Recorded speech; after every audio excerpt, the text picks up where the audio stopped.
What is going on, Brick fans? Today I've got another Pokemon Mega Construx review. We're going to be looking at the Forgotten Ruins set. This is the last set in the series, and of course this series, when put together, completes a really neat looking diorama. If you want to see the reviews for the other sets in this series, go ahead and check out my channel. They're all up on there. Of course, let me know what you guys think of this set in the comments. Like the video, and of course, subscribe to the channel. So let's go ahead and get right into the review. Alright guys, and here is the set, and I've got to say this is probably my favorite set from this wave, and that is due to a number of factors. The first of them being, I think the price is pretty good for this set, coming in at around $40. I think that's a pretty good deal for what we've got. Another factor is we've got two redesigned Pokemon in this set. And then the third factor is I think the landscape actually looks pretty cool. Now, by now you guys know me, I'm not a big fan of the landscape stuff, but this ancient ruins stuff is really cool, I think, and I actually quite like it. So my biggest criticism of this set is of course going to be the same as all of the others in this series, and that is that we don't have enough unique Pokemon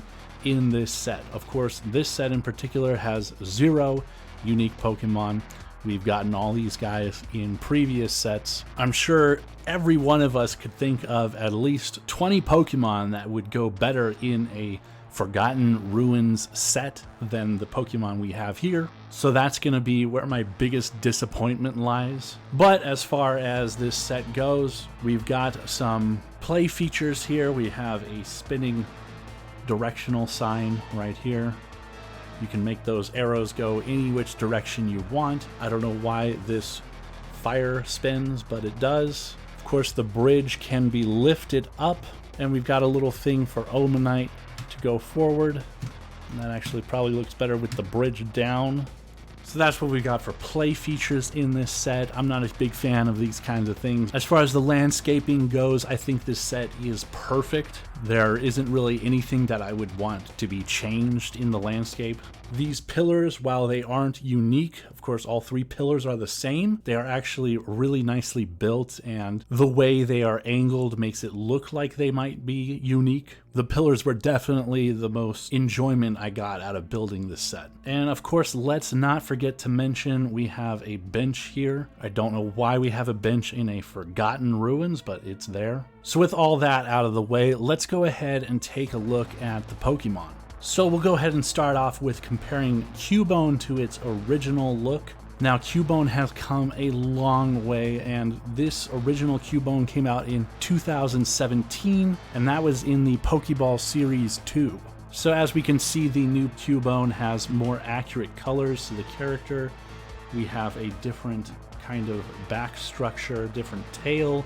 We've got the rounded hands, and then of course the feet have changed as well. And then we have the difference between the bones, which this Cubone is much more accurate. We also have this thing on the side that's different as well. His head is a complete skull, whereas this one had the flesh tone. So since this old Cubone is the only Cubone I had before this newer one, I really don't know how much of these changes are unique to this new model.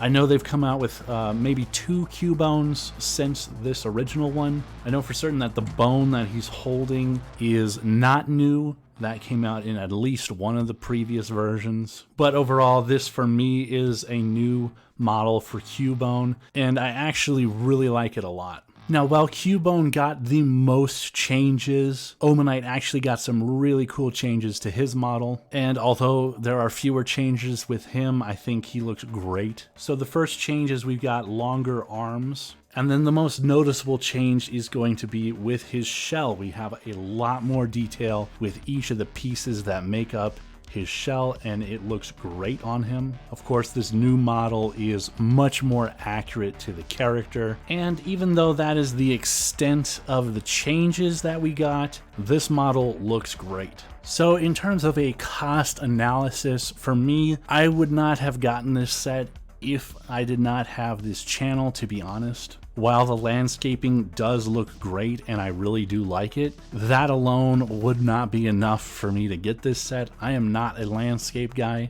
I buy these sets for the Pokemon, and the most important thing for me is unique Pokemon.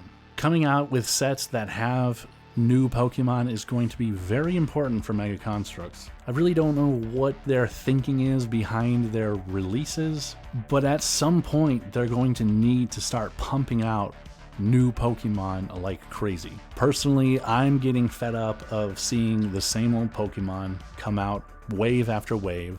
And I know I'm not alone in that. I just really don't want to see this IP fizzle out and become obsolete like some of Mega Construx's other IPs have done. I think there's a lot of potential here with the Pokemon line, but us fans need to be treated right. And so far, it seems like Mega Construx is content with not treating us right.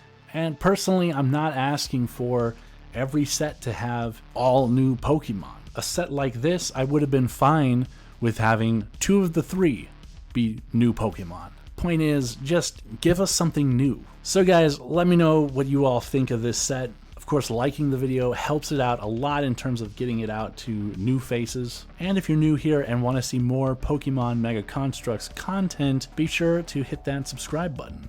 I will see you guys in the next video, but until then, take care.